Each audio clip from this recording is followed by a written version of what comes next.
জামাত ইসলামকে সরকারি গঠন করতে হবে। এছাড়া বিকল্প কোনো পথ বাংলাদেশে নাই।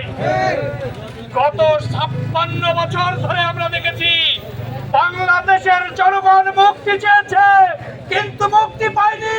এর উল্লেখযোগ্য কারণ হলো এই দেশে শুধুমাত্র ভারতের দালালদের পোষা হয়েছে। আর আমরা এই ভারতের দালালদের মুখ দেখতে চাই না।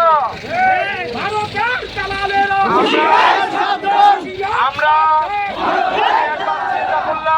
আমি একবার চিন্তা করলাম যে কেন আমাদের নেতৃবৃন্দদেরকে ফাঁকি দিয়েছে। তার প্রমাণ পেয়েছি। যারা দুর্নীতি মুক্ত দেশ করতে চেয়েছিল, এই নেতৃবৃন্দদেরকে যদি ফাঁসি না দিত তাহলে আজ তাদেরকেও ফাঁসির কাছে তোলা হয়তো দুর্নীতির দায়ে। ঠিক কিনা বলে? এই জন্য আমাদের নেতৃবৃন্দদেরকে বিনা দোষে তারা যুদ্ধ অপরাধীর তকমা দিয়ে হত্যা করেছে। আমাদের একজন নেতৃবৃন্দ বেঁচে ছিলেন জেলখানায়, দীর্ঘ 13টি বছর তিনি জেল খেটেছেন। ঠিক করে বলেন?